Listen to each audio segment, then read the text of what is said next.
Bonjour à tous et bienvenue sur Aventure des Meubanguistes. Si vous n'avez jamais pas entendu parler de l'affaire Roseva, nous vous laissons ce petit élément pour vous rattraper. Elle est menacée d'ici le 27 janvier d'expulsion. Pourquoi? Pour vous dire d'abord que c'est une bonne étudiante. C'est quelqu'un qui est un actif. Elle étudie, elle a une maîtrise en finance de l'Université de Yaoundé. C'est vraiment quelqu'un qui peut être un actif sur le marché du travail. Elle veut être programmeuse. Mais il y a une petite chose qui lui a échappé, une petite technicalité qui fait que maintenant, elle est menacée à cause de ça d'expulsion. On va lui parler. Bonjour Rose.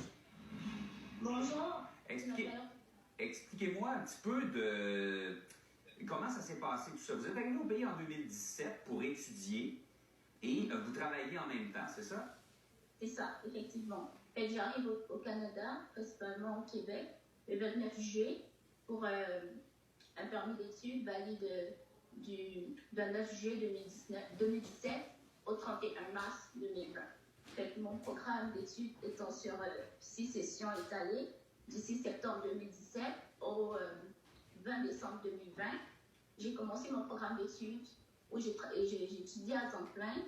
Et dans le but de m'imprégner du marché québécois, vu que je n'avais pas d'expérience, je me suis trouvé un job dans un magasin de linge. Je tiens à noter que travailler pour moi n'était pas une nécessité, mais c'était un apprentissage parce que je savais que j'allais être amenée à travailler plus tard. Fait que mes études étaient censées finir ce 20 décembre, justement, mais moi j'ai fini le 17 septembre. Fait que courant décembre, justement, je me suis rendue à la frontière pour établir mon permis post-diplôme.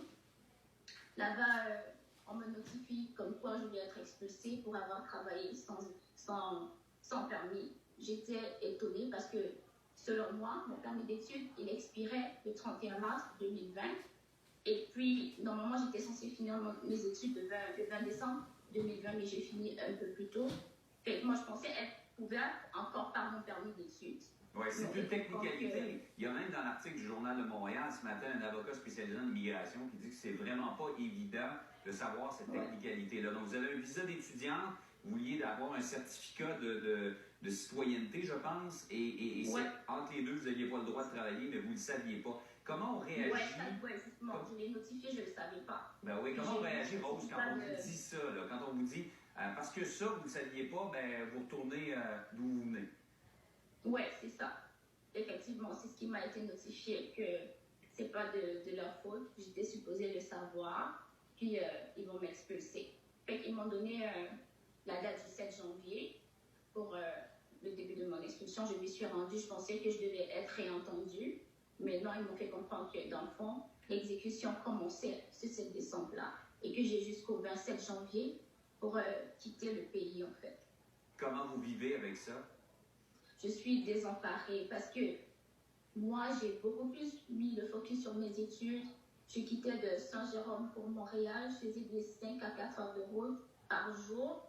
Je travaillais à temps partiel dans un magasin de linge parce que je voulais vraiment avoir cette expérience-là. Je ne savais pas que ça allait me poser du tort plus tard. Je ne savais pas. Je suis vraiment...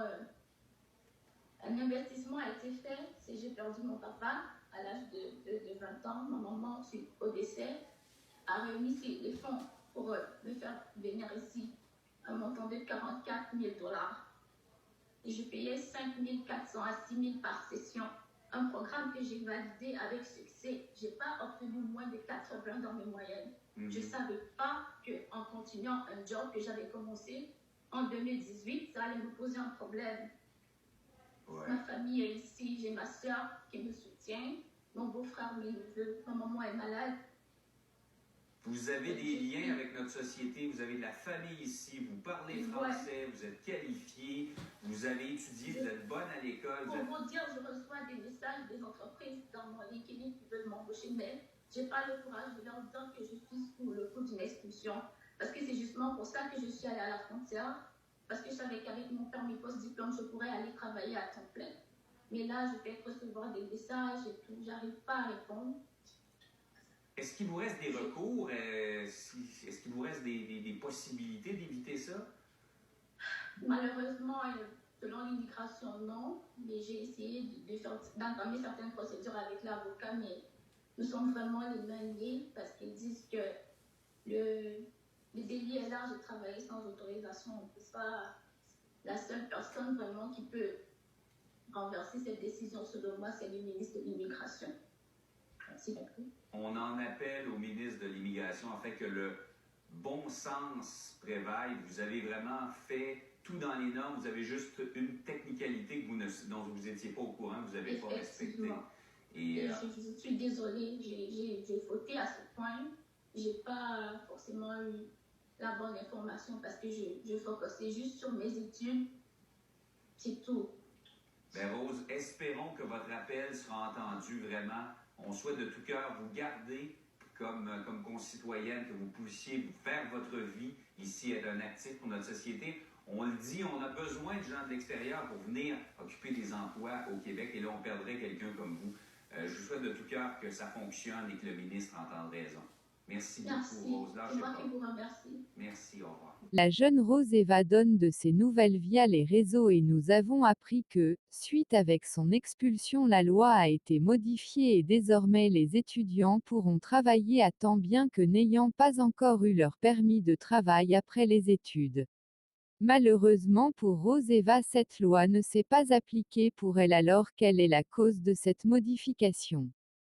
Sa sœur aînée chez qui elle vivait au Québec et toute sa famille passe des interviews à ce propos. Qu'à cela ne tienne, Roseva est entièrement reconnaissante du soutien qu'elle reçoit tous les jours et nous partage son quotidien en images.